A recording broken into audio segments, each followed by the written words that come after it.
Good evening, ladies and gentlemen. Welcome. Today's date is April 6, 2026.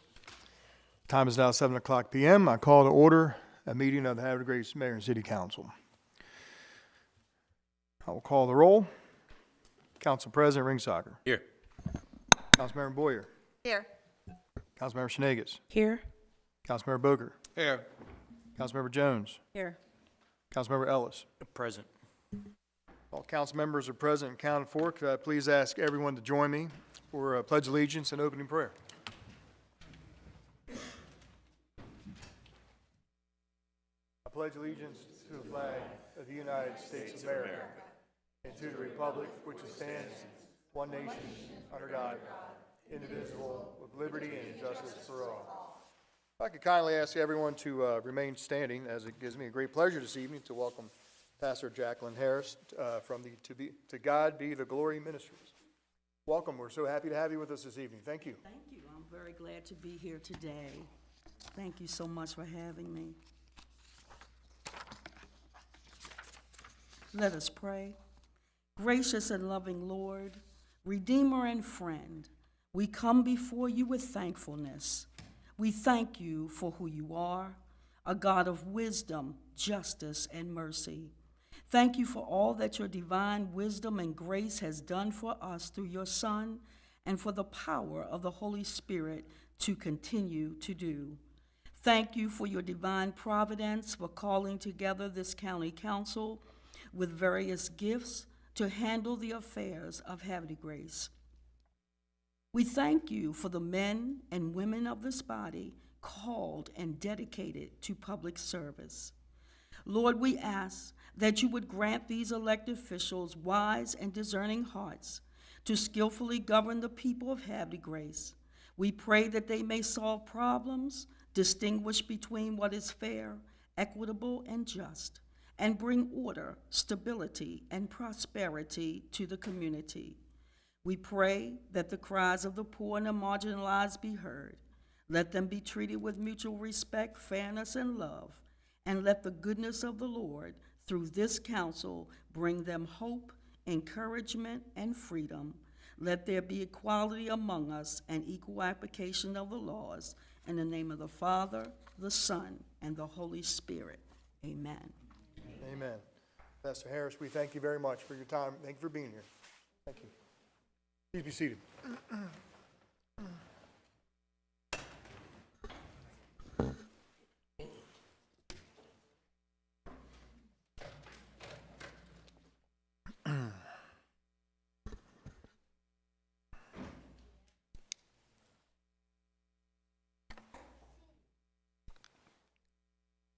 Okay, we're going to go to item 5 on this evening's agenda. Approval of the minutes from the City Council meeting of March 16, 2026. Do I have a motion to approve the minutes? So moved. Second. I have a motion by Councilmember Boyer, seconded by Councilmember Schnegas. Questions or comments? All those in favor say aye.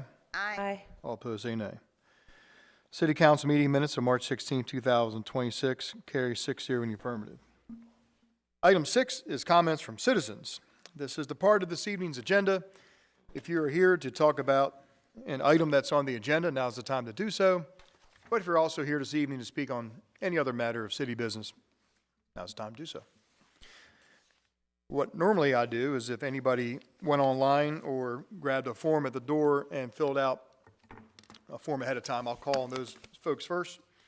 After I complete the pre-filled out forms, I'll open the floor to anybody who wishes to speak. All you got to do is raise your hand. So I'd like to start off with Ms. Kathy Keene.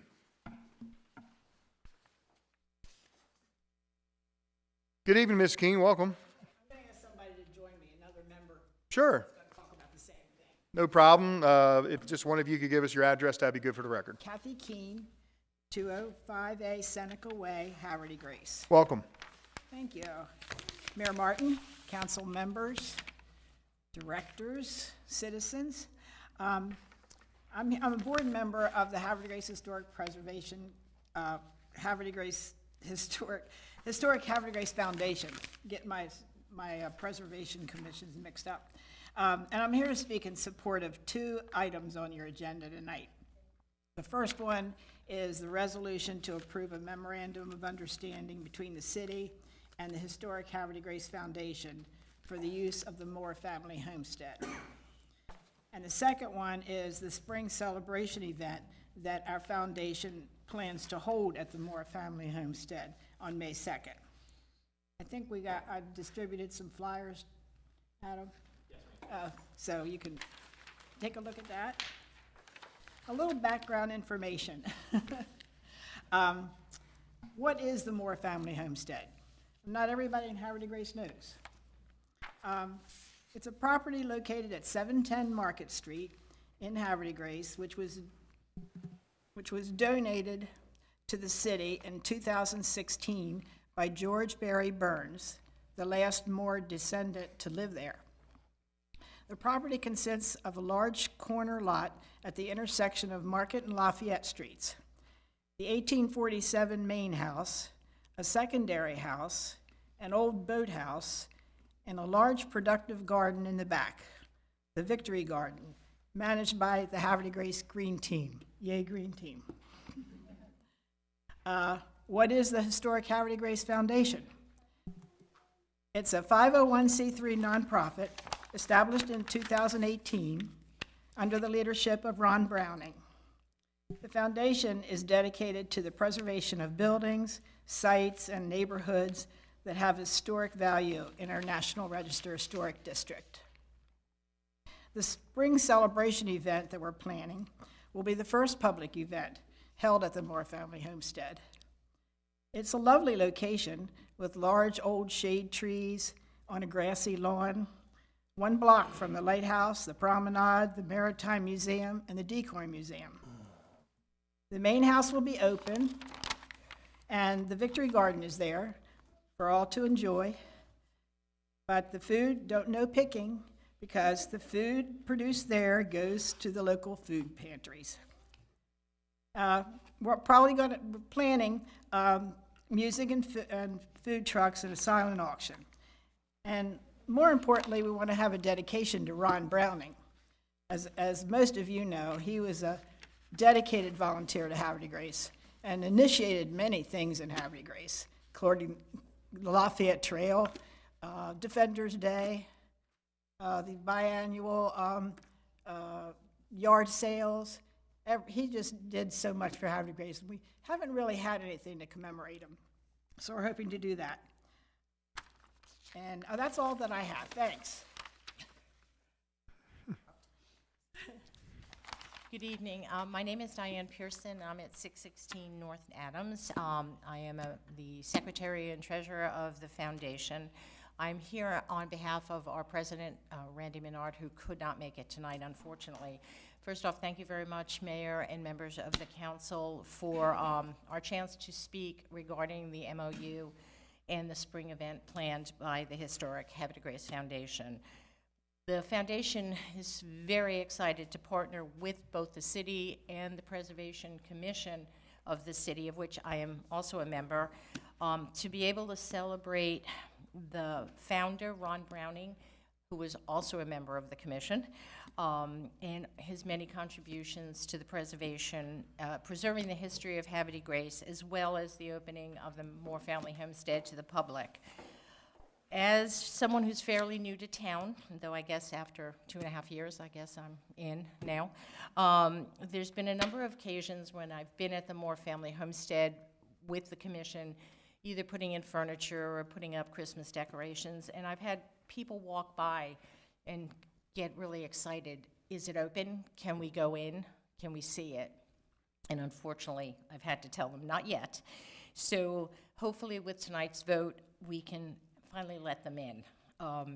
We've been cleaning and arranging a number of donated furniture and other items to the homestead in collaboration with the commission in anticipation of the opening, and actually having another museum in town, which is not only preserving history but brings in more tourism. Members of the community have donated furniture from Ron Browning's estate.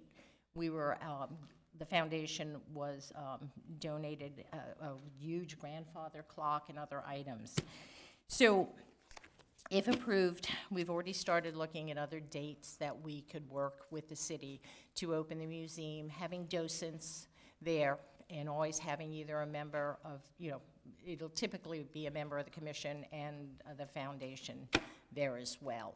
We also know we cannot go on the second floor yet because of lead paint, so it would only be the first floor.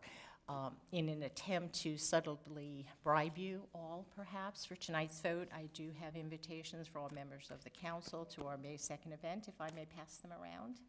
Okay, I wasn't sure if I was allowed to do it before or after.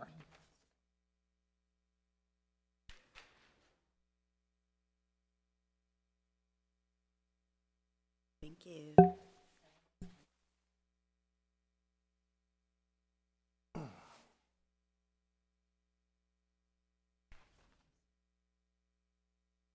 Thank you. I see the time is going down. I just wanted to ask, I have a favor to ask you, Mayor and Mr. Conaway. We can't let people in the front door of the Moore Family Homestead because there's something wrong with the lock on it. So in order to have the house open, we would like people to go in the front door and out the back door. But unless that door is fixed, then we're just gonna have to have people go in the kitchen door into the back and then back out that way. So just wondered if that could possibly be done before May 2nd. We'll look into it. Thank you. Thank you. Yeah, Thanks sure. a lot. Makes sense.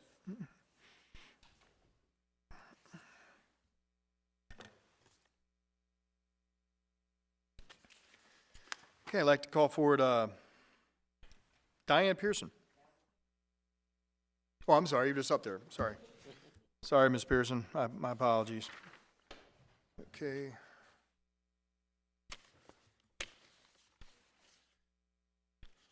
I'd like to call forward Danielle Wolf.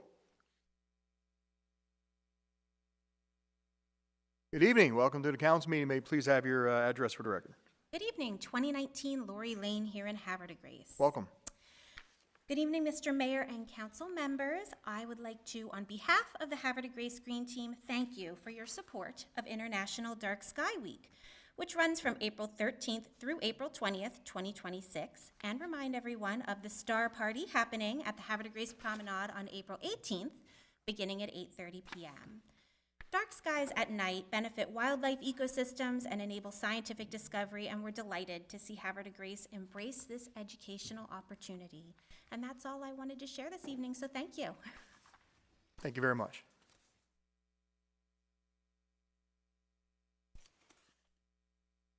I'd like to call forward Mr. David Glenn. Good evening, sir, and welcome. Thank you. You know how it works around here? Okay. Dave Glenn, 3020 Lewis Lane, Havre de Grace, Maryland. This weekend, a very special event is going to be occurring in Havre de Grace. Matthew Ringsacker, the son of Jimmy and Brenda Ringsacker, will be officially awarded the rank of Eagle Scout, Scouting's highest honors. As an Eagle Scout, I recognize firsthand all the hard work and sacrifices it took to fulfill these Eagle Scout requirements. Keep in mind that only 4% of all scouts are granted the rank after a lengthy review process. The title of Eagle Scout is a title held for life. Once an Eagle, always an Eagle. Matthew's astounding requirements and commitment to achieving excellence has laid a firm foundation for a resume that will make him competitive in whatever endeavor he chooses to follow. As a fellow Eagle Scout, I was going to ask Council President Ringsacker to pass on my congratulations to Matthew, but I see he's in the audience tonight. So Matthew, it's my distinct honor and privilege to say congratulations, and I am so proud of you.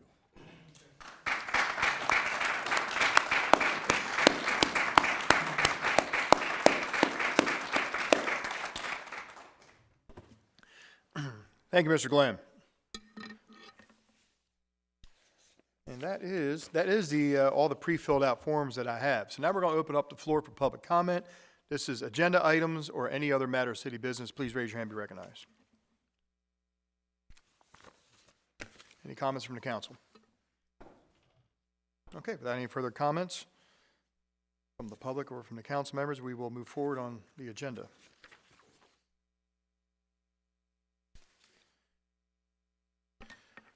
Okay, item 7, appointments. This evening we have no appointments. Item 8, recognitions. We have no recognitions. Item 9, proclamations, and we do have a proclamation, and that's the International Dark Sky Week that we just heard about. And raise your hand if you're here with a dark sky. Ms. Wolf, right, and a couple people. If you all want to come up and into the well, and the council president and Councilmember Warrior want to join me, and we'll read this into the record.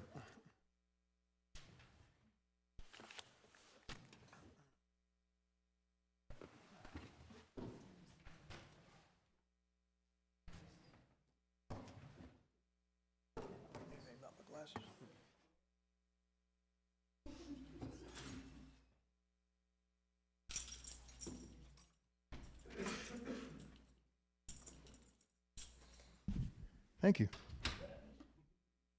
Isn't it cool? We were sitting here talking about dark sky, and when we go outside at night and hopefully see the moon, that there's human beings at that moon as we speak. That's really cool. I mean, that's really awesome. So I'm sure you all have been following that pretty closely as well as we have. But anyway, I remember Councilmember Boyer kind of came to us and was advocating for this to happen, and we took it to the council president and to the administration, and seemed to be, I think it's an awesome thing. You know, and anytime we can get folks actively engaged, any kind of outdoor activities, even if it is completely at night, is great. The only hiccup is the council just has to kind of like say that's cool, because there is a sign on the promenade that says you're not supposed to be there after it gets dark. But even though a lot of people are there after it gets dark, but anyway, but we support it 100%. But I wanted to read this into the record.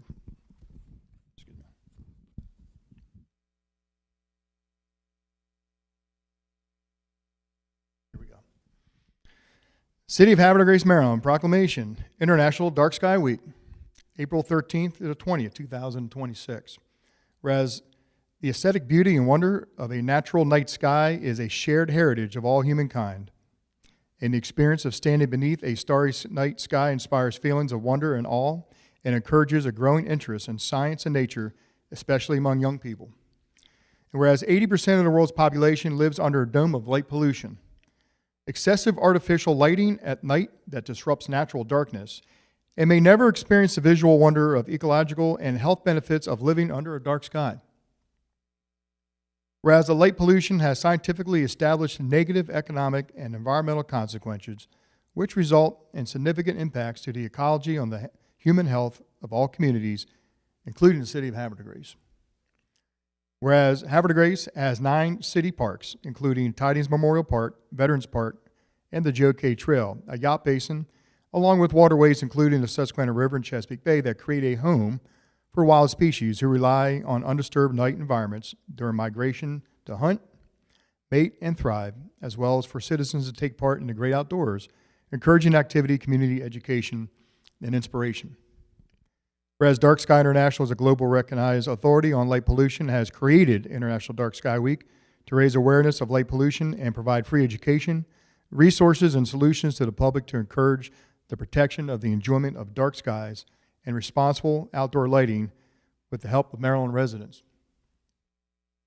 Now, therefore, I, William T. Martin, along with the members of the Havre de Grace City Council, do hereby proclaim the week of April 13th to 20th, 2026 as International Dark Sky Week in the city of Havre de Grace, and ask each resident to join us not only in observing this important week, but also in raising awareness and support for protecting our precious dark sky as a resource.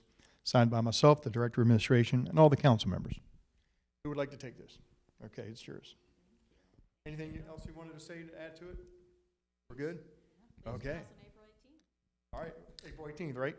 All right, that's tonight.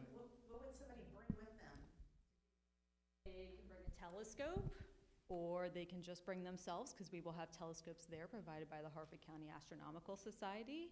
And just make sure you have your flashlights pointed down and you're careful walking on the promenade. And we're going to cut the lights on the promenade. And we're going to cut the lights. So, It'll be a dark, dark sky. dark sky, everybody be careful. Got to talk to the city insurance company about that. Anyway. No, I think we're cool. Everybody's going to be good. So, anyway, let's get a quick picture real quick.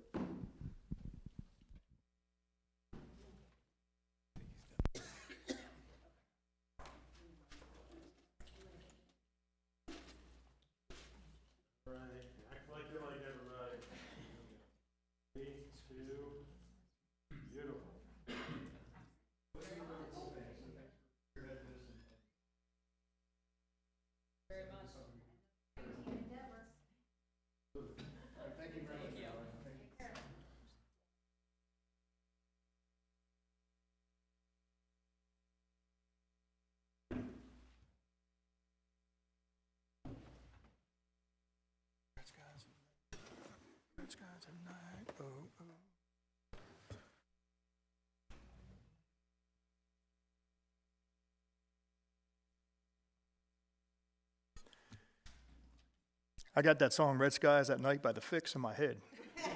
Red skies at night, red skies at night. Oh, oh. So Not Dark Skies, Red Skies by The Fix, right? Yeah. I okay, grew all up, right. as you all know, on the lower shore. And for me, going out at night and just seeing all the stars is very, I don't know, it's very grounding to me. And I've lived in places where you don't see the stars. And, you know, the people very close to us in Baltimore City have never seen the stars like we see the stars. We have no idea how lucky we are, and we should really just look up and take advantage of it. It's really cool. Oh, yeah, 100%. I agree. So this is a cool thing. Always love new things in Havre. So I wish everybody luck, and go join them on April 18th. Okay, we're going to go to, we're going to switch from stars to trees. And we have a presentation, comprehensive municipal tree plan, and it's going to be presented by Mr. Joe Conway, our Director of DPW.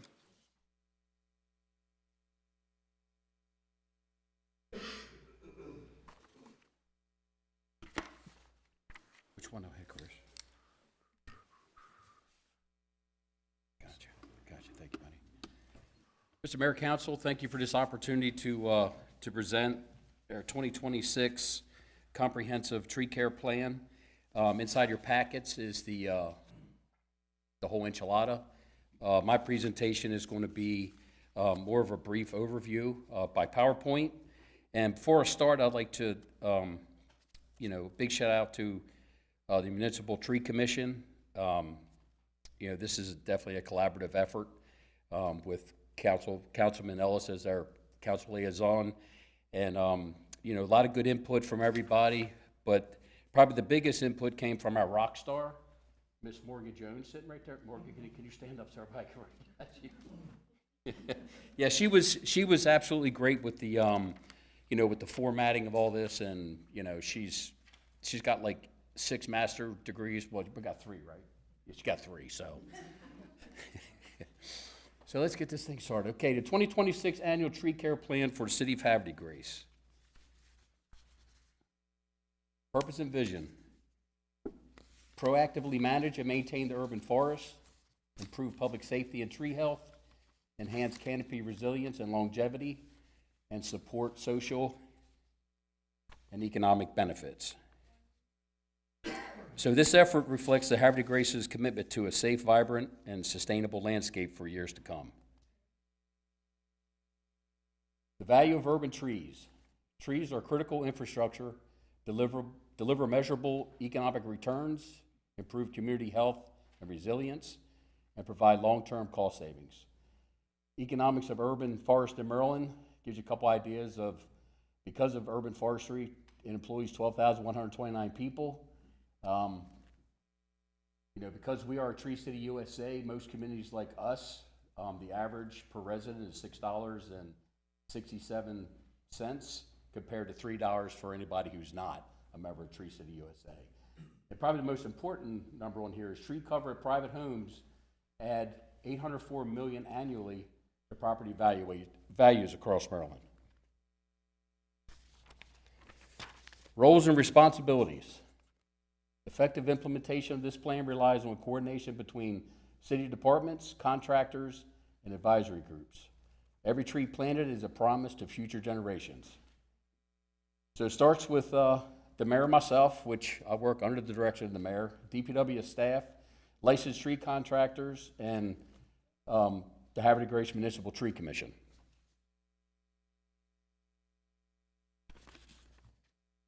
Scope of work. Trees within right-of-ways, parks, and public properties.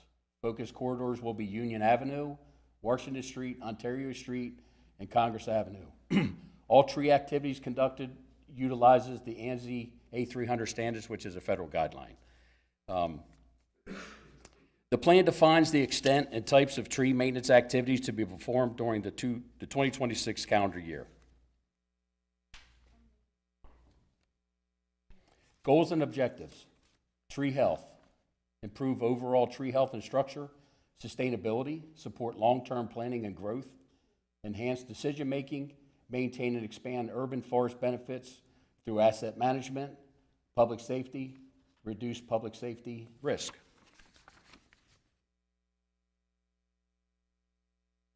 Existing conditions. This data is derived from the Chesapeake Tree Canopy Network. So the graph on the left, which is the hexagon shaped graph. So, so all the areas in green, and this is from 2013 to 2021, because the latest update won't be until this year. You can see that all the green areas is areas where the city of Havre de Grace has gained in tree canopy cover. The areas in orange, there was minimal tree cover change, and the areas in red where we actually had tree cover loss, which some of that is from development and what have you. But if you look at the graph right in the middle, the net change of gain versus losses is we had a 14-acre gain in tree canopy coverage in those 8 years. And also the graph on the right, you know, we got a total of about 3,800 acres of land in Havre de Grace. We have a 32% tree cover right now. 29% is impervious, 20% turf grass, 6% agriculture, and 0.3% is non-forested wetlands. Species of trees. Diverse trees mean fewer widespread failures and emergency responses. The right tree in the right place cuts maintenance in half. Proactive monitoring supports risk management and long-term urban forest resilience. And there's a graph of most of the species we have in Havre de Grace. As you can tell, the biggest one is the pin oak. We're currently having a fungus issue with the pin oak, so it's a possibility that by summertime we may have to remove 1 or 2 or 3 of them. But we're monitoring and going by Maryland forestry standards, and you know it's more of a wait and kind of keep your fingers crossed. 2026 maintenance plan overview. 20% of the area will be crown raising to improve clearance, enhance visibility, and support accessibility. 25% will be crown cleaning, which is removing dead branches, damaged wood, reduce hazards, improve tree health. Crown reduction, which would be about 35 to 40 trees. Some of our really large trees in the areas that we're going to focus on, they're at the point with their age and their size and height that we need to kind of downsize them a little bit just for structural integrity.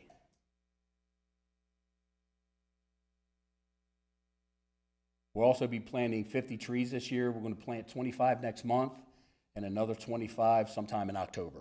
They'll be all native species, right tree, right place. And I'm currently working on an RFP for us to completely update our tree inventory. So that'll be a big help moving forward with asset management for our trees. Budget overview. So when I kind of started on this commission, our budget was basically amount of money to be reactive and to cover the amount for us to continue to be a Tree City USA. So since that time, for this coming budget year, which the mayor is going to present this evening, I think we're over $105,000. So that's a big deal. So that kind of lets everybody know that how serious the city is with tree care, and specifically this administration for funding this year after year. Return on investment, approximately $953,000 annual value delivered. Benefits increase as trees mature over time, lowers long-term municipal costs, increases values of existing city assets. So total air pollution removed, about 77,000 pounds annually, and that's about $117,000 savings. Gallons of reduced stormwater runoff, 4.3 million gallons, 39,000 saved annually. And carbon sequestered value, 2,000 tons annually, and that's about $797,000 in annual savings. And this data came from the 2021 tree cover data with iTree. Constraints and considerations: infrastructure conflicts, species selection, right tree, right place, and outdated inventory. So, these pictures aren't really of Havre de Grace, but they represent Havre de Grace. Some of these pictures, like the picture on the left, which is a very large silver maple tree that somebody planted 2 feet from a curb, and that's kind of what happens over time. And then if you plant the wrong tree underneath the high utility wires, then BG&E comes in and does their magic. And the picture on the far right, I've seen this numerous times over the years, that's actually root mat inside of a sewer main. So,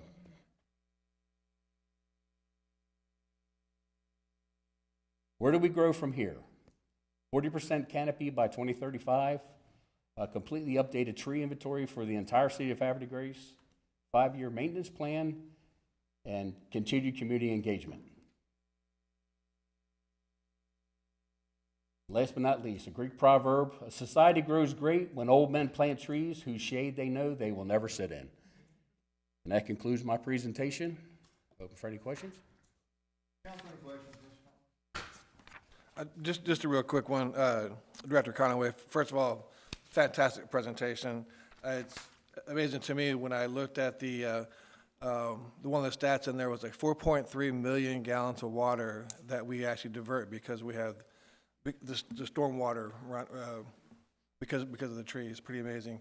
Did that also take into consideration some of the deforestation over on Clark Road as well? Well, most of that, we rebound from that was like at Jeff's department. A lot of that's the forest conservation that must happen, for development. Understood. Again, thank you, Mayor. Thanks again, Joe.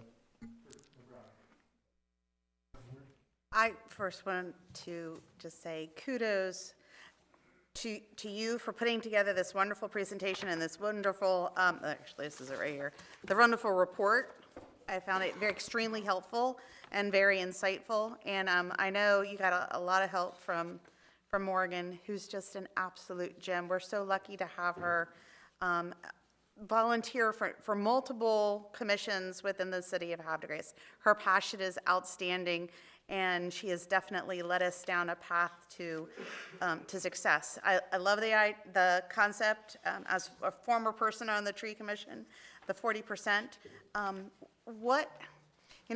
There's sometimes when trees have to come down, but what can we as residents do, and do it the right way, in order to help make the 40% a doable goal for the city of Havre de Grace? Well, I think the biggest thing, especially on private property or residence property, plant trees.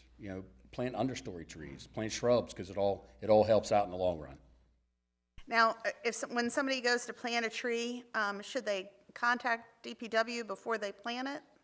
Well, if it's on city right away, yes, because one of the big things about our philosophy we've done for years here, right tree, right place, is you have to take in account, is it close to building, overhead wires, underground utilities. So we have to make sure that doesn't become like the one picture where the root system was in the sewer main. So that's why it's important.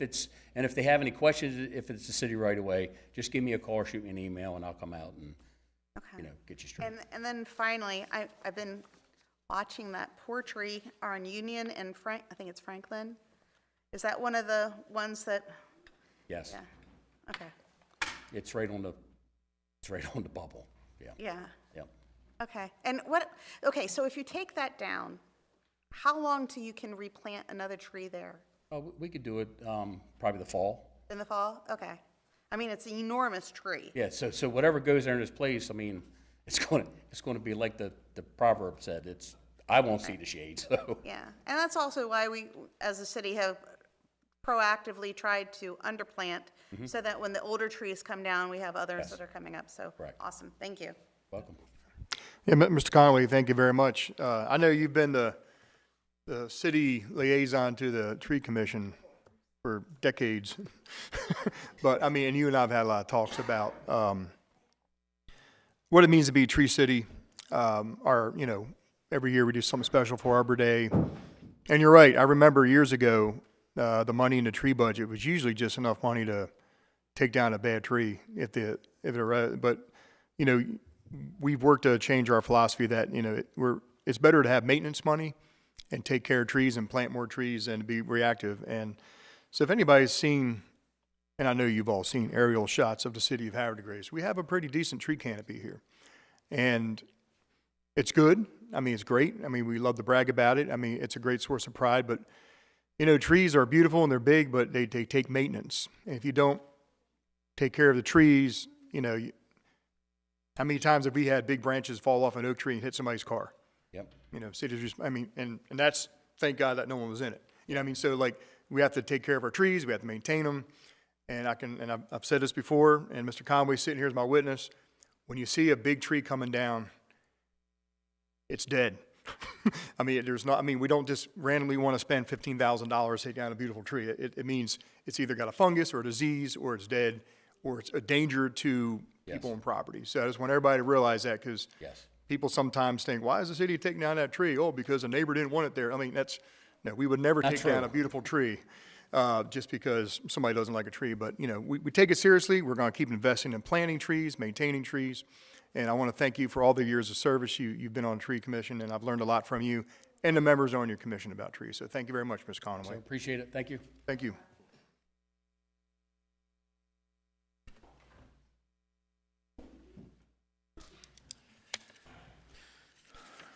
We're going to get into the legislative part of this evening's agenda, resolutions on item 11. We have two resolutions this evening. Item A is a counter resolution, and I'm going to hand that off to Councilmember Ellis. So I move to introduce a calendar resolution concerning adopting the comprehensive municipal tree plan. Second. Council, I have a motion by Councilmember Ellis. It's seconded by Councilmember Boyer. This is a motion to introduce a resolution. Questions or comments on the introduction? All those in favor say aye. Aye. All opposed say nay. Motion to introduce counter resolution carries 6-0 in the affirmative. Council, this be known as Counter Resolution 2026-04, 2026-04.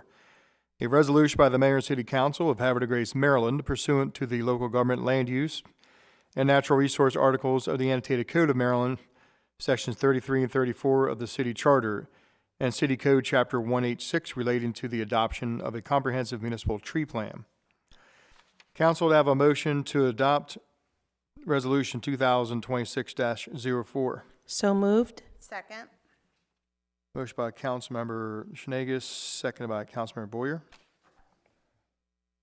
Questions or comments? Councilmember Ellis. Everything was pretty much already said, but I just wanted to double down on some of it. Director Conway, that was a great presentation, great packet. I've only been the liaison for the Tree Commission for this year, and truthfully, I had no idea all what goes into it, and I kind of thought when a tree's bad, we cut it down. When there's a place to plant it, we plant it, and I didn't realize that trees get sick, but they can be healed, and they don't have to get cut down, and there's more to it than that. And like Mayor stated, I know a lot of people get upset when trees come down, and I just appreciate that all the work that you guys goes into that, and keeping a close eye on them and make sure nobody gets hurt and properties are safe. So, thank you. Thank you very much, Councilmember Ellis. Any other questions or comments? Council will do a roll call vote on Calendar Resolution 2026-04. Council President Ringsager. Yes. Councilmember Boyer. Yes. Councilmember Schneegis. Yes. Councilmember Booger. Yes. Councilmember Jones. Yes. Councilmember Ellis. Yes. By roll call vote of 6-0 in the affirmative, City Council Calendar Resolution 2024 or 2026-04 is adopted. Thank you, Council. We'll go to item B, and I'll hand that off to the Council President. Mr. Mayor, Council, citizens all, I move to introduce calendar resolution concerning approving a memorandum of understanding with the Historic Havre Grace Foundation for use of the Moore Family Homestead. Second. Council had a motion by the Council President, seconded by Councilmember Schneegis. This is a motion to introduce a calendar resolution. Questions or comments on the introduction? All those in favor say aye. Aye. All opposed say nay. Motion to introduce the calendar resolution carries 6-0 in the affirmative. This is going to be known as Calendar Resolution 2026-05, 2026-05. A resolution by the Mayor and City Council of Havre de Grace, Maryland, pursuant to Sections 33 and 34 of the City Charter and the Local Government Article of the Annotated Code of Maryland, to authorize the Mayor to enter into a memorandum of understanding with the Historic Havre de Grace Foundation, Inc., as it relates to the use of 710 Market Street. Council, do I have a motion to adopt this resolution? So moved. Second. I have a motion by Councilmember Jones, seconded by Councilmember Schneegis. Questions or comments?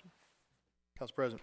Mr. Mayor, on the advice of the attorney, we do have several friendly amendments that I would like to move that we adopt. So in the current document, MFH stands for Moore Family Homestead, and HHF stands for Historic Havre de Grace Foundation. So line 17, after the suffix INC, Inc., add the identifier HHF. On the following lines, replace MFH with HHF on lines 102, 111, 114, 117, 121, 123, 124, twice on 125, and twice on line 129. And that is a motion for a friendly amendment, sir. There's no substantive changes, just clerical fixes. Council, no objections to a friendly amendment? Okay. Read into record, and we're good. Thank you, sir. All right.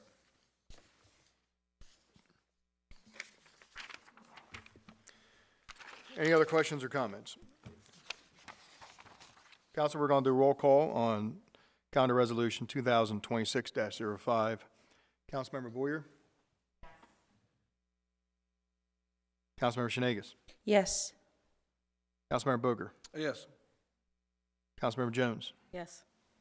Councilmember Ellis? Yes. Council President? Yes. By roll call vote of 6-0 in the affirmative, City Council Calendar Resolution 2026-05 is adopted. We're now going to go to item 12, ordinances. We have one ordinance on tonight's agenda for a second reading. This is going to be ordinance 1214. I hand it off to Councilmember Jones. Thank you, Mayor. I'd actually like to move to table this ordinance to allow for further discussion by the council. I'm sorry, move to table it? Okay. Council, we have a motion to table ordinance 1214. Is there a second? Second. 1 second here.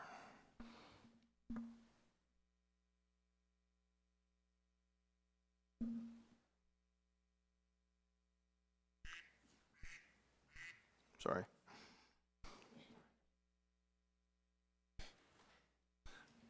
Sound like a third. Council, I have a table motion by Councilmember Jones, seconded by the Council President. On a table motion, there is no discussion or debate. It's a straight-up vote. All those in favor say aye. Aye. All opposed say nay. Motion to table this ordinance carries 6-0 in the affirmative. Ordinance 1214 is tabled. Item 13, old business. We have none. Item 14, new business. Council President. Yes, sir. Mr. Mayor, I make a recommendation for attention of outside counsel for the Legacies Forest Conservation Plan appeal hearing. Council, I have a motion by the council president. Do I have a second? Second? Second by Councilmember Senegas. Snakes. Questions or comments? So, Mr. Mayor, the city attorney has vested interest, I guess, because you sit on the commission as well? Or, If I may, I could Yeah, explain please. it. Yep. So what happens, we have an administrative appeal. It's an appeal of a department head decision, and it's going to the Board of Appeals as an independent finder of fact and making legal conclusions. In order for me, if I were also representing the Board of Appeals, I'd be on both sides. So in order to prevent that from happening, it's recommended that the Board of Appeals get outside counsel, and the matter was discussed or explained at the Board of Appeals hearing on Thursday night, and they voted that they thought it was a good idea to have outside counsel for the appeal. outstanding, thank you. Thank you, Council President. Thank you, Ms. Ishak. Any other further questions or comments? Yes, Mayor Martin. So the question I had is the actual duration that we're paying for, and maybe what the hour count, is that like a 6-month deal, or what's the duration? It will depend on, the council will be advising the Board of Appeals based on the submission. So the outside counsel is going to look at the submission, the city's response, and then help them evaluate the information in terms of the process, what the rules would require them to look at. And I don't know how long that process would take. Presumably, it'll get heard next month. It hasn't been noticed yet. I don't believe it's been set, but that plan, I think, is to have it heard in May. So I would say, on average, in the next 2 months, it shouldn't be long. But then again, that's barring any unforeseen complications. Absolutely. So that's kind of like our ceiling, and then maybe we'd come again before the council if it exceeded.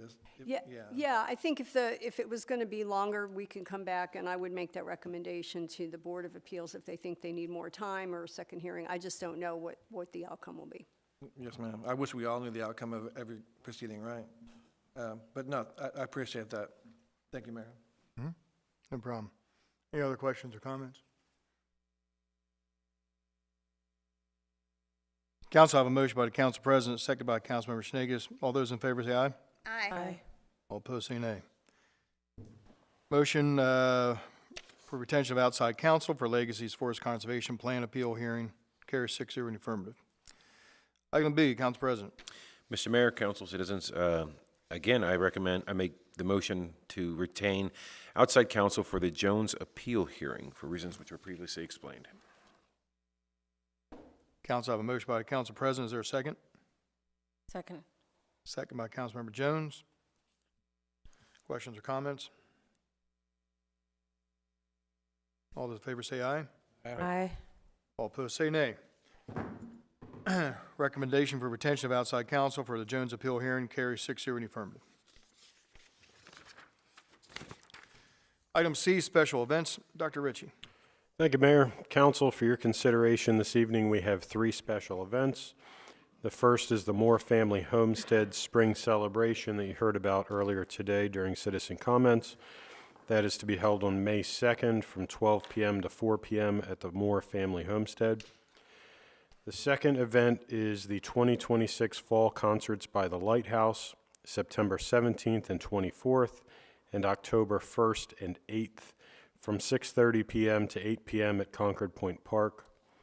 And then the third event is the 6th Annual Susquehanna Wine and Seafood Festival, September 19th, from 11 a.m. to 7 p.m. at Concord Point Park. Thank you. Thank you very much, Dr. Ritchie, for laying down these 3 events. Council President, how would you like to handle these? As a consent calendar, sir. Okay, the Council President wishes to handle all 3 events as a consent calendar. Do I have a motion to approve these 3 events? So moved. Second. I have a motion by Councilmember Boker, seconded by Councilmember Boyer.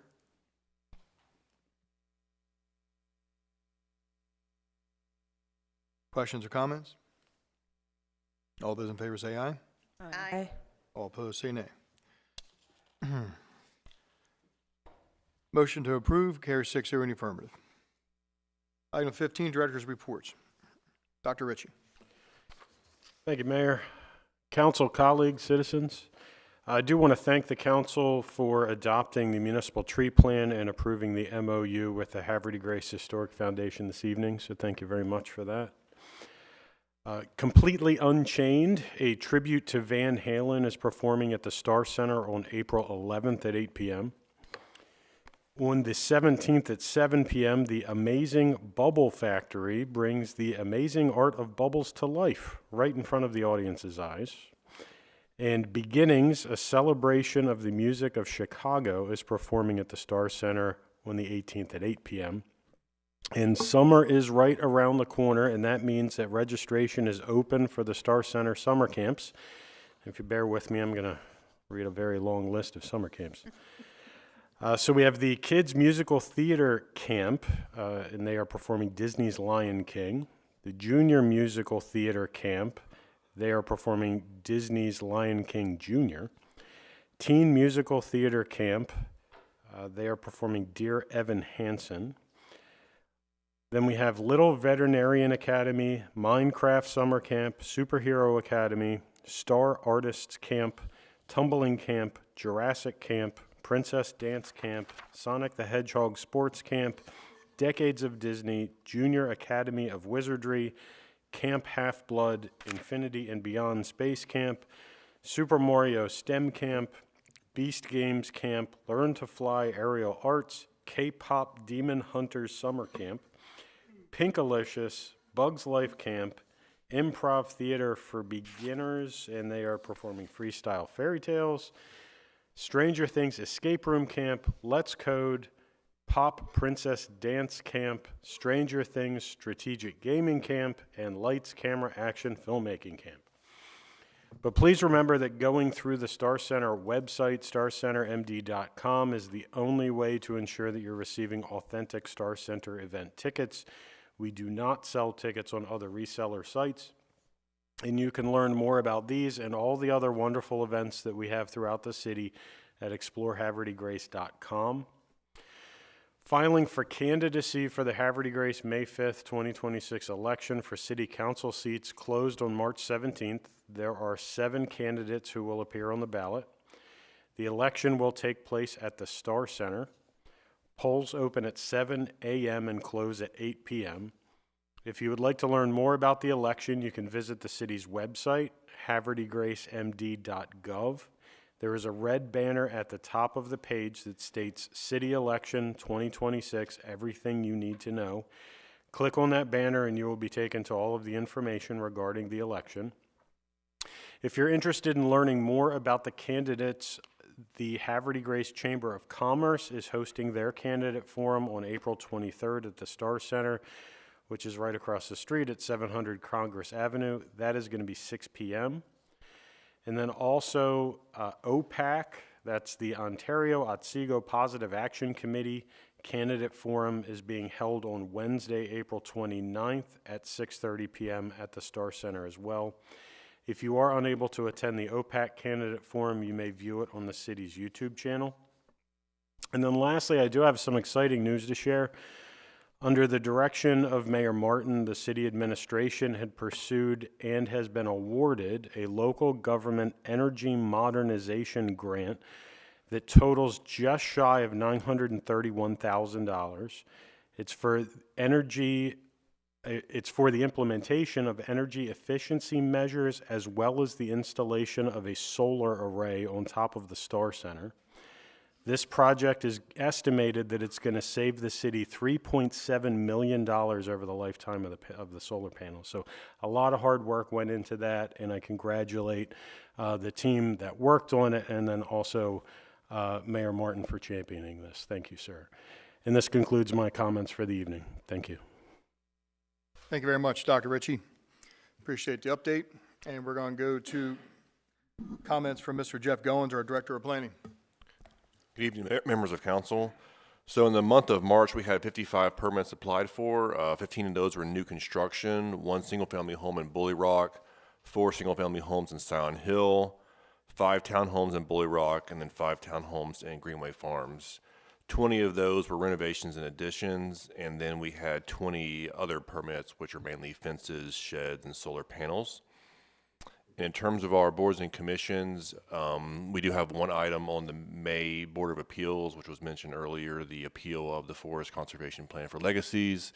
And then for the Planning Commission, we don't have any development applications, but we are going to have sort of an informal planning meeting with the Planning Commission. We'll be discussing the 2025 annual report, some of our transportation planning projects, grants that we have, as well as just general concepts of the comprehensive plan, getting their feedback on implementation of that. And that concludes my report. Very well. Thank you very much, Mr. Goins. Any council members have any questions for our Director of Planning? Thank you, sir. Appreciate it. We're going to go to our Director of Economic Development, Tourism, Ms. Johnson. Good evening.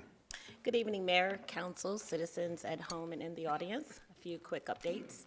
We are planning a ribbon cutting with the owners of Cooper Saloon to be held on Tuesday, April 21st at 4:15 p.m.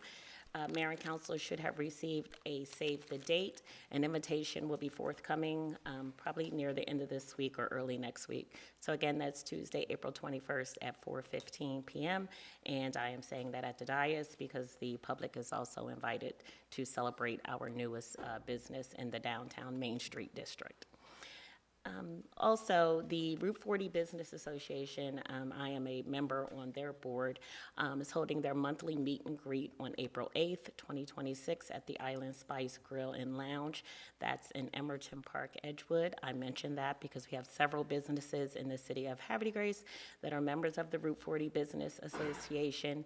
We also encourage businesses to be members or to at least participate because that organization has been in existence for 35 years now, and its focus is specifically the entire Route 40 corridor. The second edition of the Local Loop will be released April 20th through the 24th. If anyone has not received the Local Loop or would like to receive our newest newsletter, please contact me here at City Hall, 410-939-1800. EDAB meets Wednesday, April 15th at 4 p.m. here in Council Chambers. I am happy to announce that my colleague sitting next to me, the Director of Planning, Jeff Goins, will be our guest speaker for that event. So again, Wednesday, April 15th, 4 o'clock p.m. here in Council Chambers, and Jeff will be discussing, updating us on planning projects going on in the city. Under tourism, the citywide yard sale is April 18th, so it's just so appropriate that we were speaking about Ron Browning earlier this evening.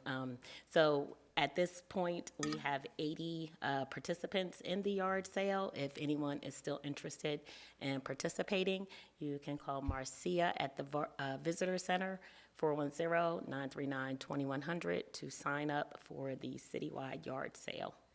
And last but not least, First Fridays is quickly approaching. May and June is completely full. So we are still accepting vendor applications for the months of July through October. The applications can be found on explorehavredegrace.com under the Events tab, or of course, you can call the Visitor Center. And that concludes my report, Mayor. Thank you very much, Ms. Johnson. Any questions for our Director of Economic Development? Thank you very much, Ms. Johnson. We're going to go to Mr. Abdi, our Director of Finance. Good evening, sir. Mayor, thank you. Good evening. Council members and citizens of Havre de Grace, good evening as well. I'll be going over the financial condition of our three funds, starting with the general fund. Its current fund balance currently stands at $6,035,500, which is down 6 months last reporting. It's been over a little over a month, so it is down $260,300. In terms of the revenue side, it is up $2 million, a little over $2 million, with revenues to date standing at $20,820,900. In terms of the expenditure side, it is up $2.3 million since my last reporting. To date, expenditures stand at $17,567,600. On to the Water Sewer Fund. Fund 9, fund balance is down since my last reporting. It is down $296,400, with the fund balance currently standing at $5,556,900. In terms of the revenue side, it is up $1.6 million. To date, revenues currently stand at $10,803,500. In terms of the expenditure side, it is up a little over $1.9 million. Expenditures to date currently stand at $9,000,000. $950,100. And finally, in terms of the Marina Fund, Fund 9, since my last reporting, it is down $16,100, with fund balance currently standing at $1,228,300. In terms of the revenues, it is up $17,300, with revenues currently standing at $707,000. In terms of the expenditure side, it is up $33,400 since my last reporting, with expenditures to date currently standing at $425,400. So that concludes my financial condition for those three funds. Back to you, Mayor. Thank you very much, sir. Any questions for Mr. Abdi? Thank you. Appreciate the update. Thank you, sir. We're going to go, Mr. Conway, our Director of DPW. Good evening. Thank you, Mayor, Council, colleagues, guests, and residents. Hudges Park restroom is now open. It's a big deal. Permanent ditch line repairs are still ongoing. We got two large ones this week, one at the intersection of Otsego and Legion Drive, and then we're going over to Water Street to fix those two big ones over in that area. We got crack sealing going on in numerous areas of town. Our water distribution crew ongoing with meter crock, meter bar upgrades in Bradford Green. Once they complete that, there's another 250 in Havre Grace we have to do, so they'll keep rocking and rolling on that. And then definitely glad to announce that our capital paving plan for fiscal year 26 will commence next week in Bayview. First thing they're going to do is replace any bad curb, inlet repair, and then we'll start getting into the actual paving. So that should be probably Monday of next week, and that will include Wilfong Court, Hutchins, Roosevelt, Lighthouse, and Brian Garth. And that concludes my report. Council, any questions for our Director of DPW? Thank you very much, Mr. Conway. Appreciate it. That leads us to our Chief of Police. Good evening, sir. Good evening, Mayor, Council, citizens. Our condolences go out to the family of Mike Campbell. He was passed away on March 29th. Mike was a life member of the Susquehanna Hose Company, and many of us remember him from way back in the day because he was a Maryland Fire and Rescue Institute instructor. I remember being a young man taking fire classes, and he was one of the instructors. So again, condolences to his family. The April 15th is quickly approaching, and so that increases the scams involving the IRS. So just as a reminder, typically the IRS will not call you. They do everything via the U.S. Postal Service, so you'll be getting things in the mail. So they never contact you via email, text, or social media. So as soon as you see something from the IRS, from a text, email, or social media, you should automatically think it's a scam. If you do receive a call, they could alter the caller ID. That's typical for a lot of the scammers in today's technology.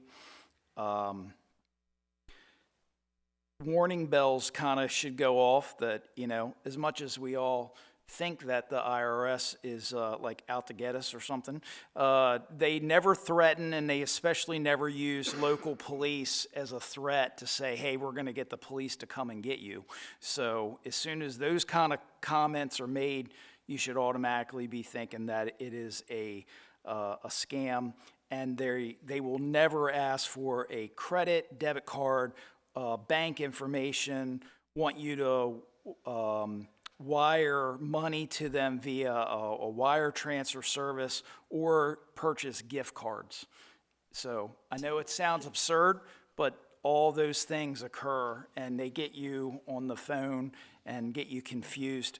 So we tell everybody, if you're ever concerned about things, then you should, you know, you can hang up the phone, come to the PD. We would love to talk to you, and we will, you know, we can verify some things. In most of the cases, we'll tell you 100% that's a scam. So anyway, stay safe, and thank you, Mayor. Thank you very much for the update, Chief. Any questions for Chief Grass? Thank you, sir. And with the conclusion of director reports, we're going to go into business from the council. We're going to start with Councilmember Ellis. Good evening. Good evening, Mayor, council, directors, citizens here and at home. I want to start out by thanking the police here in town. We've had a couple incidences lately, one of which was solved before I even got out of bed. So I appreciate you guys for keeping us all safe and doing the hard work. Secondly, there's so many events in town that I can't make them all, especially on Saturdays. Being a barber, that's a hard day for me. This weekend, I just want to give this past weekend, Parks and Rec had the Easter egg hunt. I really wanted to get to that. I know several members here were there. I wasn't able to make it, but I'm glad that went well again. The Little League had their opening day as well. I love coming into town after I get on for work and seeing a Little League out there. Last year, I'm a lacrosse guy. I coach lacrosse. My team's across the street right now practicing. I've never helped baseball in my entire life. That's kind of, baseball and lacrosse don't get along. But when I moved to town, I started doing that. I saw Little League was a representation of this town, and their parents are helping other teams, and there's a ton of people out there volunteering from every different way. So I've helped there several times as well. But I just wanted to congratulate them on another season as well. Thank you. Thank you very much, Councilmember Ellis. And comments from Councilmember Jones. Good evening. Good evening, Mayor. Thank you so much. And I'm just thrilled to see so many folks here in the audience tonight. Thank you for your participation. I see some candidates in the audience, and I just want to encourage everyone to vote on May 5th and to learn more about all of the folks that are running for office. If you've ever thought about running for office, now is the time to start talking to folks, learning more about it, and get ready to throw your ring in the hat for next year. Also this year is a county election. So the primary is June 23rd. I hope most people know that in this audience. Please vote. It's very important that we take time to participate in this process. Two other quick things that I want to talk about. One is on Sunday coming up, Uprooted Chesapeake is hosting Purple Up celebration at the Lighthouse. Purple Up is a nationwide initiative held annually in April to wear purple in support of military-connected children. It'll be at 6 p.m. The Lighthouse is going to turn purple, so if you are interested in celebrating that cause, please show up. And on that same vein, and I think most people in here probably know that I am a military brat. My father was in the Army, as well as my brother and several other folks. But I wanted to just recognize today, April 6th, as Army Day. And Army Day honors the courage and sacrifice of Army personnel worldwide, inspiring gratitude, support for veterans, and education about military service. So thank you all for your service. Thank you, Mayor. Thank you very much, Councilmember Jones. Appreciate it. And we're going to go to comments from Councilmember Boyer. Good evening. Good evening, Mayor. Chief, I want to thank you so much for that fraud warning. It is upsetting to see the volume of fraud that is happening. I recently saw something in regards to Baltimore City parking, and I know we've had something similar to that in Harford County as well, and I strongly encourage everyone, please just communicate this out to as many people as possible. Not everybody is on social media. They don't get this message, especially people who are probably more vulnerable than others to this fraud. So thank you very much for doing that. I too want to give kudos to Parks and Rec for another great egg hunt. It was an amazing 45 seconds, and and it's amazing how well kids can pick up trash when motivated. And giving out the Tammy and I were part of the handing out of the prizes, yes. And that was equally as exciting, seeing everybody getting excited about it. Finally, I want to say that I'm just going to give a pause right here. Greg Sr.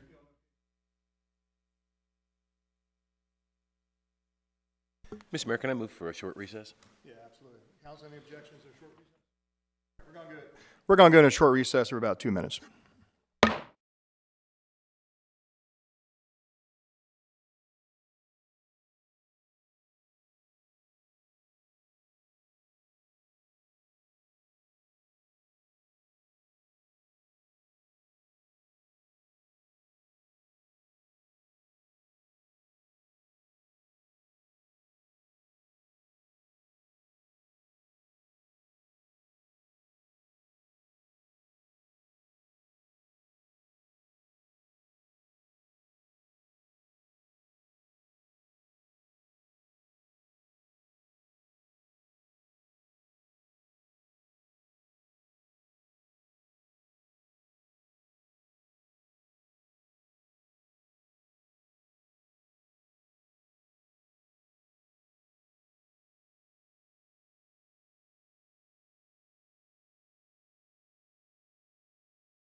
The time is now 8:13, and we were under comments from Councilmember Boyer. Thank you, Mayor. I just want to wrap it up saying that I am super excited about the solar panels. I think it's going to do great things for our community. Not only is it going to, again, show that Havre Grace is on the cutting edge of doing the right thing for our environment, but it's also going to reduce the care and maintenance, the cost of the care of the Star Center, and I'm excited about that. So thank you very much. Thank you very much, Councilmember Boyer. And comments from Councilmember Shanegas. Thank you, Mayor. Good evening, council, administration, citizens in the audience and at home. Yes, the weekend was extremely busy and exciting, and my favorite part was going to the Little League game and seeing Emma, Girl Scout extraordinaire, stand up and be recognized for her Silver Award. She was able to work together with Fenner Fence to put together batting cages so everyone would have an opportunity to practice on the field. And as a former Girl Scout mom, my daughter is actually a life member, I know the work that goes into having to get people to help you with your representation and to have the city come together to put things in place so that everyone could be at Stansel Field practicing and playing. I commend Emma for her effort on her Silver Award. And with that, I know there's many other events coming up, and I'm sure we'll be hearing about it from other council members, and our Director of Administration already mentioned a few. So with that said, I would like to make a motion to go into closed session at the conclusion of this meeting.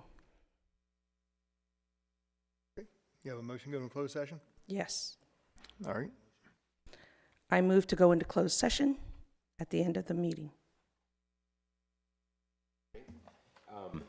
It's unusual. It's usually the council president who makes the motion and reads the presiding officer statement. So, Mr. Mayor, under her motion, I would second that. Under the Open Meetings Act, General Provision, Article 3-305, move to go into closed session upon adjournment of the open session on Monday, April 6, 2026, to consider the following matters. 1, to discuss personnel matter. 2, to consult with city staff about pending or potential litigation. This meeting will be closed under General Provisions Article Section 3-305B to discuss the appointment, employment, assignment, promotion, discipline, demotion, compensation, removal, resignation, or performance evaluation of appointees, employees, or officials over whom this body usually has jurisdiction, any other personnel matter that affects one or more specific individuals, and 8, to consult with staff, consultants, or other individuals about pending or potential litigation. The reason for closing this meeting is discussions concerning personnel matters and pending or potential litigation are entitled to confidentiality. The City Council will not resume open session after the closed session, and votes, if any, will be recorded in public at the council meeting on April 20th, 2026. Thank you, Council President. Council have a motion by Councilmember Schnagus, second by Council President. Go into closed session. All those in favor say aye. Aye. All opposed say nay. Motion to go into closed session at the conclusion of this meeting. Is at the conclusion of the meeting, right? Yes. Carries 6-0 in the affirmative. Okay, thank you very much, Councilmember Schnagus. Any further comments? I just want to say thank you to everyone for coming out tonight. I hope you all have been enjoying the changing weather and the season, and I look forward to the trolley getting ready to come into town and our First Fridays. So look forward to seeing you then. Thank you very much. We're going to go to comments from Councilmember Boger. Good evening. Hey, good evening, Mayor, directors, citizens who are in the audience and who are joining us online. First thing I want to say, I want to congratulate Council President Ringsacker's son, Matt Ringsacker, who's with us in the audience. Hey, again, Matt, that's a huge achievement. I see you out there putting up the pull-up bar behind Citizens Care. I'll never forget that, making it happen. The second thing I want to do is I want to recognize Ms. Morgan Jones once again. I'm sorry, you can beat me up later, for her actions on the Cultural Exchange Commission and any other commission. Anything that you touch turns to gold, and you are certainly a gem in the community, so thank you for that. I did take a trip to, was it Marietta, PA, and then I stopped in Columbus, PA on Saturday. Kind of want to do some shopping. My wife said I couldn't ride the motorcycle, so I took her out and did a thing. And these are great communities. There's no doubt about it. But of course, me, I'm looking for flowers on the sidewalk. I'm looking for a streetscape. I'm looking for wayfaring. I'm looking for all this stuff, right? And they do have Marietta does have like a merchant community, but they're not nearly as tight as what we are downtown, and of course with the commissions and whatnot. So, they have their own system, don't get me wrong, I'm not gonna take anything away from them. However, Havre de Grace is much better, Hua Grace on top. March the 25th, right here, I did attend the final design I was with Eric Lawrence. We did the final design for the placemaking of the bus stops. These bus stops are going to be fantastic and much needed. One of them will be over on Revolution, over by the Family Dollar, and there will be another one over on the other side. Look at the horseshoe of Route 7, right? So Revolution, Union, Otsego, right? So there'll be another one over by the McDonald's. These are much needed, and I'm not going to spoil the surprise, but they're going to be beautiful, to say the least, right? So stand by. I forgot the date that they were going to break ground on those. I forgot that. But if you want to know more, just reach out to me on my email. You know how responsive I am to the email. So I'm really happy about that. As council member Tammy Lynn Schnegus actually announced the Little League, and I think Councilmember Ellis too, the Little League opening day. Councilmember Boyer, I appreciate your assistance in judging all the banners that were out there that day. We were like rapid fire judging those banners, and I'll tell you what, if you're listening in, it was not easy, right? It was a tough decision, was it not? It was tough. It was incredibly complicated. It was tough, and all those smiling faces. So that's one of my, you talk about, events are events, right? I'm all about the business, right? So, but I do like events once in a while. That is my favorite event. I'm gonna tell you right now, hands down. I did attend the downtown merchants meeting, and so the director of economic development and tourism. I did meet your Main Street person. Forgive me, I forgot her name. Alyssa, thank you so much. fantastic, kind of bringing it back together, you know, the pillars of Main Street, I love it. There was a couple of things that the merchants had put out. They were talking about Franklin Street, Dr. Ritchie, they were talking about, I don't know where there's a plan for music back on Franklin Street. I said, I don't know. I'll check back into that, but I have no idea. They said that the music is great on the other part of town, but either turn it up or give them their speakers back. I'm not sure what that means exactly, but yeah. And my only request, of course, is that you always play Elvis, right? And then of course they were talking about the downtown planners. I think Alice, the Main Street person, actually kind of maybe she might have captured those notes about the downtown planners. They had noted that, you know, now is the time, and knowing that there was some you know, a little bit of funding for flowers and whatnot. I don't think that's the case. There's not. So thank you. Yeah. So those planners are there really, so those businesses can actually own them, plant whatever they want, really, right? I mean, basically. We don't have an agreement or MOU with the downtown businesses in regards to planters. Absolutely. We have the planters that DPW maintains on our light poles. That is the only planters that. Thank you. So I answered in the affirmative that we were pretty much at arm's length away from the planters, so that's good to go. All right. So I will plug the Juliette Gordon Lowe event. You know, she's the founder of the Scouts. On 12 May, we're having a luncheon at the American Legion. That's 12 May at 11:30. So if you so desire for some lunch, come on down to the American Legion on 12 May. And in closing, I will go ahead and thank the police department, right? Because I know you guys have been super busy here lately. Thank you so much for that. Our Susquehanna host company, our first responders, our EMS, and thank you all for keeping us safe at night. Appreciate it. Back to you, Mayor. Thank you very much, Councilmember Booker. And finally, we're going to go to comments from our Council President. Council President Ringsager. Mr. Mayor, Council, citizens all, I would like to thank my fellow council members for the well wishes and a sincere concern. I traveled down to Mississippi this past week to visit my father, who decided he wanted to have a heart attack while he was down there, and we spent a lot of time in the hospital and everything, but he's well and he's home now, so he's going to need another bypass graft. We'll figure that one out. I'm not doing it. But one really cool thing about traveling is, you know, Councilmember Booker mentioned, but it's really cool seeing these other small little towns, but you just really wish you were home. We were in Pontotoc, Mississippi, and I like to go antiquing and looking for Coleman lanterns. And we noticed, we walked outside, and the street sign was Lafayette Street. And it was just really cool. I took a picture of it, sent it to the mayor, and then we noted that their telephone poles were also playing music, just like ours. And it was just really cool that their downtown was very similar. Just had a great feel, but it made me long for coming home a little bit more. So because of the health issues, my father, we did spend an extra day down there, and I had to miss the Little League and the Easter egg hunt, and I do lament that. So congratulations to whoever won the banner contest and threw out the first pitch. You know, I know that the kids will have a lot of fun out there playing baseball and softball, t-ball. I'd like to thank former Councilmember Glenn for his kind comments about my family and my son. He can be a pain sometimes, but I'm very proud of him. And I'm hoping this time next year, my daughter will be recognized as well, because she's currently about to get Life Scout, and she's going to work this summer at the Broad Creek Scout Reservation, and she's hoping to make Eagle around this time next year. So fingers crossed. Yeah. And my wife was drug into being a Scoutmaster. So we're all Scouts in my family. But that's it, Mr. Mayor. Thank you. Thank you very much, Council President. We're going to go to comments from the business from the mayor. Item A. Well, one of the jobs is what we do around here is we draft up a new budget at least once a year, whether we need to or not.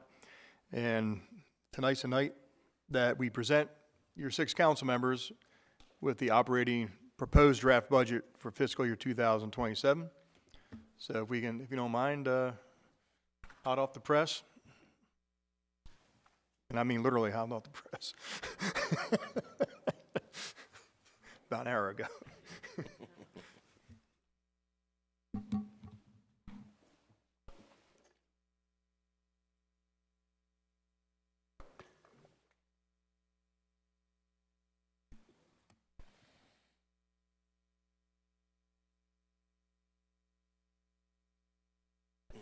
you, sir. I have mine. Yep. Just happy this is the last time we'll be getting one.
Mr. Abdi, thank you very much for passing out the budget binders. I appreciate it.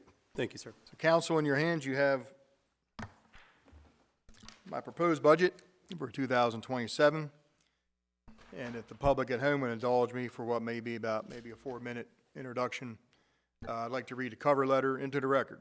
What I'm about to read tonight or early tomorrow morning will be posted online. So you can see my cover letter and you can see the draft budget, the same thing the council has. So this is, up until this exact moment, this draft budget has been in the hands of the administration. Now it's in the hands of the council. Within hours, it'll be online for you.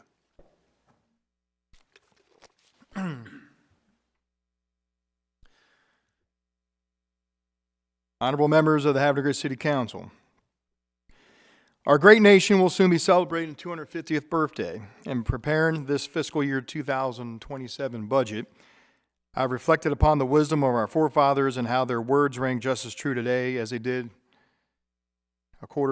almost over 200 years ago.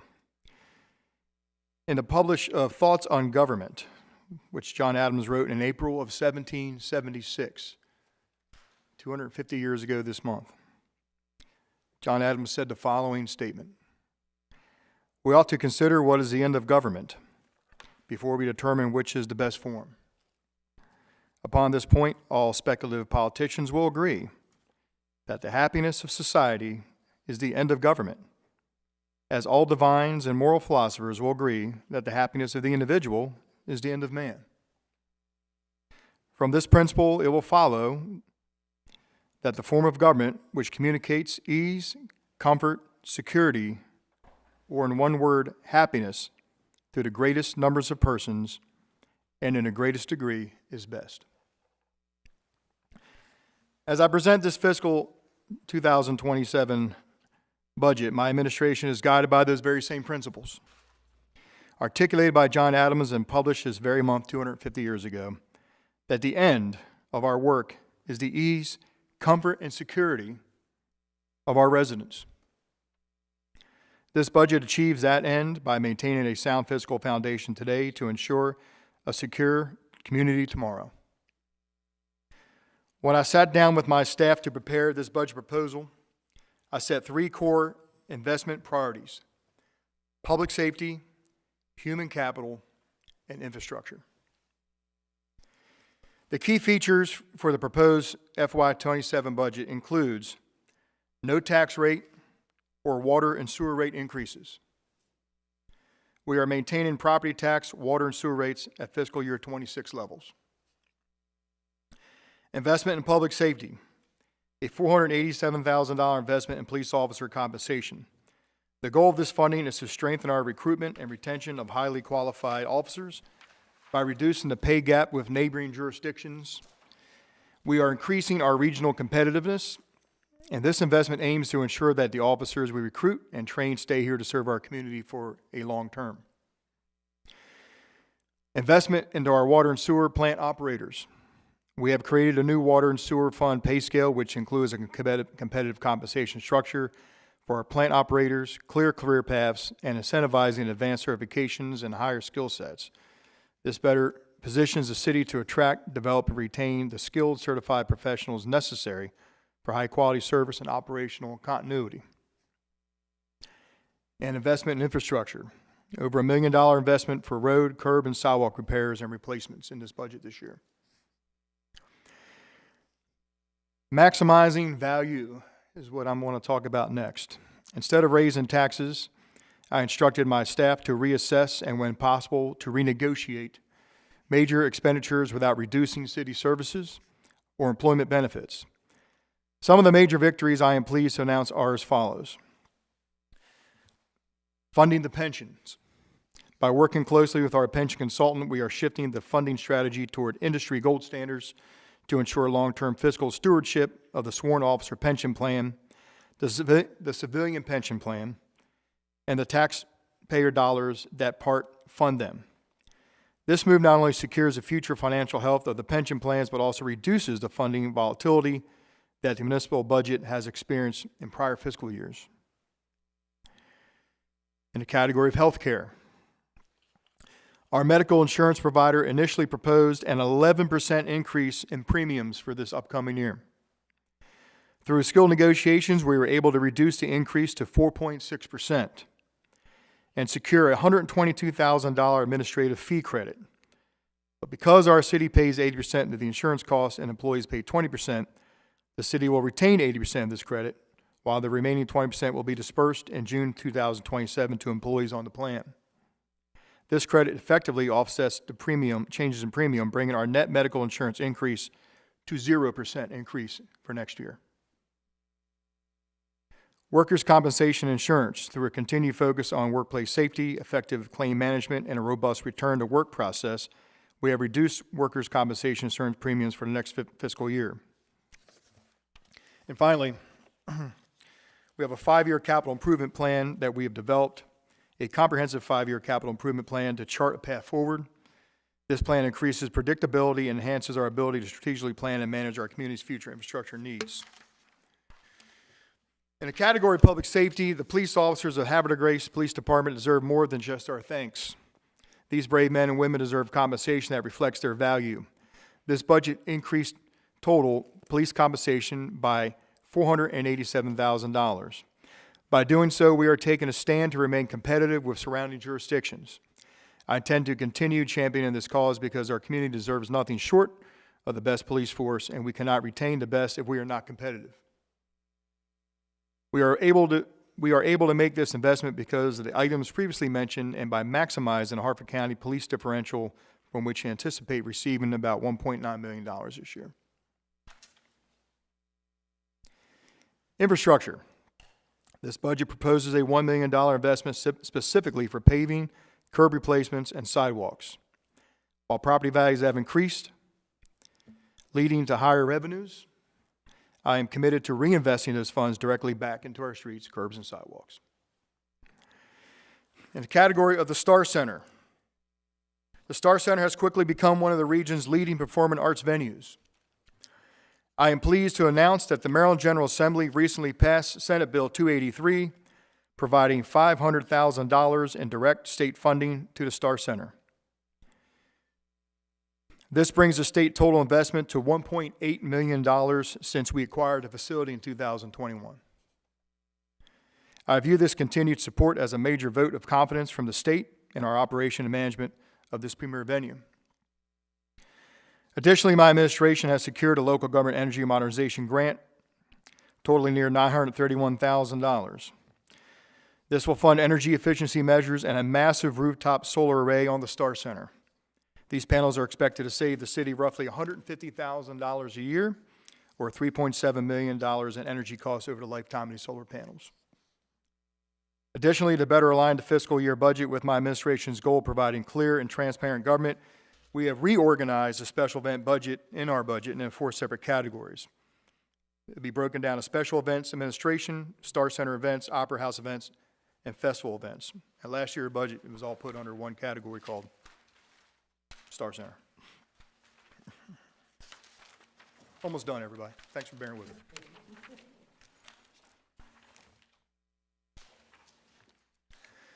Fiscal summary. The General Fund 1 is expected to begin the fiscal year with $2.1 million. Expenditures are projected to exceed revenues and fund transfers by the same amount, leaving the general fund balanced at the year end as required by our charter. Budgeted revenues are expected to be about $23.3 million for fiscal year 2027, an increase of $1.8 million from the current year projected revenues due to increased tax revenues and grant money. The Maryland State Department of Assessment and Taxation estimates the net assessable real property tax base for Havre de Grace will increase by $95 million for fiscal year 2027. The Water and Sewer Fund 9 is expected to begin the year with a $2.6 million fund balance. Combined with anticipated revenues, operations are expected to provide $4.7 million towards a capital program and debt service. I'm also including provisions to create a pay scale specifically for our Water and Sewer Fund employees. This new structure increases salaries for these highly in-demand professionals and establishes a more attractive career path. By encouraging plant operators to obtain additional licenses and certifications, we are elevating the collective knowledge of our workforce and strengthening the continuity of operations. Currently, our compensation has fallen behind both the public and private sectors, hindering our ability to retain skilled staff members. We must address this gap to ensure the ongoing reliability and quality of these critical services. Anticipated residential development for fiscal year 2027 is expected to remain the same, with new connections estimated about 110 units based on the anticipated development during the year. The marine facilities, also known as Fund 8, is budgeted to begin fiscal year 2027 with a surplus of a little over $1 million. We anticipate marine facilities will end fiscal year 2027 with a surplus of $858,000. Operating expenses are expected to exceed budget operating revenues by $192,000. I'm also requesting that we fund $100,000 for parking lot repairs at the yacht basin, as well as $70,000 towards floating dock repair at Hutchins Park. In closing, I trust you will find that this preliminary budget is a solid framework that supports our continued efforts to improve Havre de Grace. To that end of our work is indeed the ease, comfort, and security of our residents, as John Adams said. I thank you for your ongoing support and our continued partnership and joint stewardship.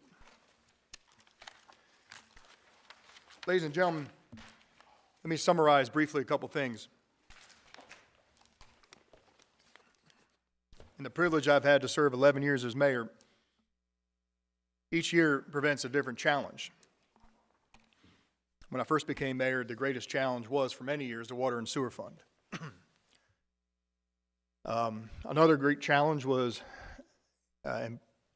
keeping skilled employees as well as dedicated officers. A lot of these challenges have been addressed. Some of them still remain the same. Some go away, some come back. Also challenges is, how do we get people to want to come to Havre de Grace and buy a house in Havre de Grace and raise a family in Havre de Grace? How do we get those home values to increase? What's the definition of quality of life for people? Everyone's got a different definition of quality of life. And these are things we think about in a very global view as we put this budget together. And I know the council will be considering the same thing as they look at this budget. One of the things that has been a real problem lately, I mean, let's be blunt. Who wants to be a police officer anymore? I mean, it's a pretty tough profession. The world needs good police officers like we need good teachers, like we need good lawyers. We need good police officers. And we are very selective when we take someone young and encourage them to go to the police academy. But because of our municipal pay, which is the lowest in the area, a lot of times they'll go into the academy and they'll come out and they'll service 3 years to City of Havre de Grace, and then poof, they go to a larger state agency. It's like a revolving door. And you can't blame a young man or young woman with a family to go to another county or state agency to make another $20,000, $25,000 a year. These are family decisions they have to make. It's not because they don't like Havre de Grace. My goal was to stop the bleeding, stop the revolving door. This budget doesn't mean they're going to be the highest paid police officers around, but it's going to actually address the situation and make us more competitive. And and I've been talking to a lot of our police officers, and and I say to the officers, like, you know, our pay is the lowest in the area. Our starting pay was, at the beginning of last year, our starting pay for a police officer after academy and everything, all their training, was $51,000 a year. You go to Aberdeen and start at the high 60s. And when I say to the officers, why do you come here, why do you stay? They say it's the culture. It's the culture of the leadership of our police department, and it's the people of Havre that they serve. If we lose that, we may never get it back. All the money in the world, and I don't mean this as an insult, but all the money in the world could or may not solve the problems that Baltimore City has.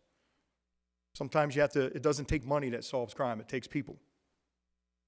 So this budget addresses my public safety. Also, there's some other things too. Highly skilled water plant and wastewater treatment plant operators go through a lot of training. They have to have superintendent licenses. The private sector is cherry picking these people from all kind of public water utility plants. So we had to revamp our pay scale to address the competition of today's needs. And there really isn't anything more important at the end of the day than feeling safe in your neighborhood and drinking clean water.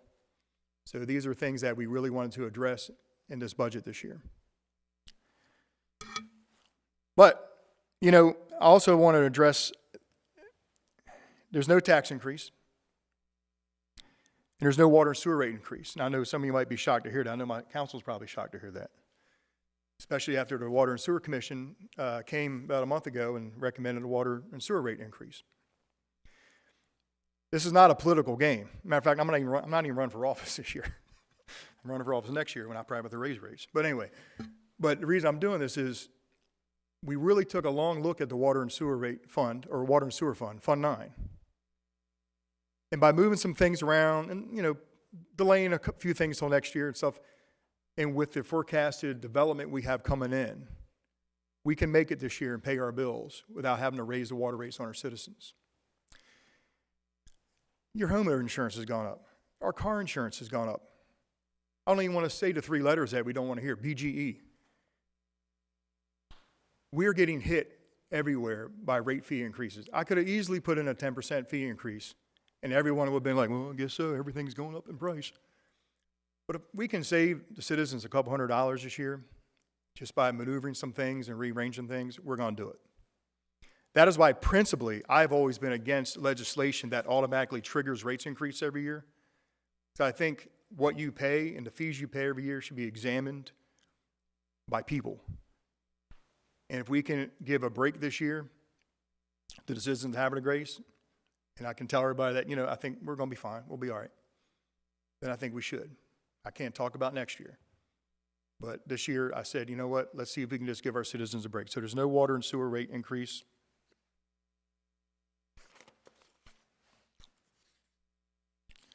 I commend my staff, Dr. Ritchie and my other staff members who have worked countless hours to negotiate what basically comes out to a 0% increase in health care, which is almost unheard of. Usually health care goes up, and when it goes up $500,000 to $1 million every year. We all know what health care premiums look like. So again, I commend my staff for doing that. That savings was realized in actual savings of taxpaying dollars that we can put in other things like the $1 million in the streets, paving, sidewalks, pothole repair. I know there's a lot of potholes in the city. They all got woken up with the snow plows. We're getting to them. The asphalt plants are opening up again. So we'll be getting on those soon. A lot of this budget is going to be putting money back into the city. One of the things I'd like to do is to repair a floating dock at Hutchins Park and possibly put a brand new replacement floating pier in Hutchins Park, which we hope will bring in more boaters, more day trippers, especially the Martha Lewis may come back to Havre de Grace now that there's a floating dock. And the sailing school needs it. I mean, I just think, and that'll come out of Fund 8, which is the Marina Fund. But I think a floating dock at that city park would be very well utilized, not just by our citizens, but for commerce as well. And finally,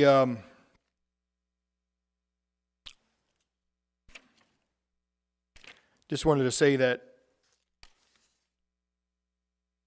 the Star Center, I said earlier, the fund last year, there was like $2 million put in one fund, and a lot of people we're questioning the breakdown of everything. So this year, we broke everything back up. So like say, special events, Star Center events, Opera House events, and festival events. The city has a lot of events, if you haven't noticed. And the city like fosters a lot of those things. We either help create it or we pay for things. So it'll be broken down in a budget. If you look for it this year, it'll be itemized by each budget.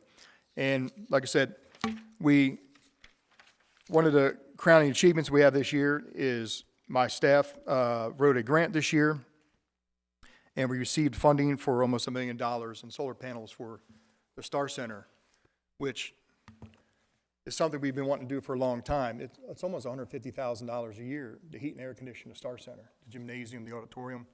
And that's what Harford County Public School told us when we took possession of the building. So immediately we knew we wanted to try to go solar, and so solar is where we're headed. The only thing that'll keep this grant from coming to fruition, we do have to have the integrity of the roof checked by an engineer, that it can hold the solar panels on the roof. We believe it will, but, you know, I had to put it in my budget because eventually if we do receive the grant, council has to make a motion to transfer it into our budget. So I didn't want to like keep it out a secret, but so if we can turn the lights on at the Star Center and all the plays and concerts and the children activities and Parks and Rec and things like that, if all that power can come from sunshine, then I think that's a good thing and save the city $150,000 a year. So it's a very important grant that we received. So with that said, those are the highlights. There's a lot more to be seen in the budget, so this budget will be online. Hopefully, you know, no later than tomorrow morning at the start of business by 8 o'clock. Just one other thing I want to say is the amazing Julie Runke, who texted me earlier today, she told me to give a shout out to the nameless gentleman who was operating the backhoe at St. John Street, the demolition of the old warehouse building. She said that gentleman did such a precision job. He was so neat and articulate, he could pick up a toothpick with that. So there, Julie, I said it for you. She wanted me to say that. So everyone loves a neat and tidy backhoe guy. And with that said, God bless our astronauts and Artemis II. As we speak right now, they are at the moon, which was something that we have not been able to say since December of 1972. I couldn't say it back then. I wasn't even alive then. But it's a pretty cool thing, and we wish them a safe journey home. And I, for one, when I grew up as a kid in my bedroom, I was one of those kids. All the posters in my bedroom had all the Apollo missions. You know, all the Gemini missions, Apollo. I was like a true space geek when I was a kid. So I'm geeking out right now that I actually get to witness something like this. And I truly believe it's a worthwhile venture. And you can debate all day about where we expend our tax dollars on a federal level, but I think there's so much to learn through space. And I think 1,000 years from now, the progress of mankind will look back on these pioneering days of us, and they'll thank us for what we did. So with that said, thank you for listening to the presentation of the budget, and we're going to go into adjournment. Can I have a motion to adjourn? So moved.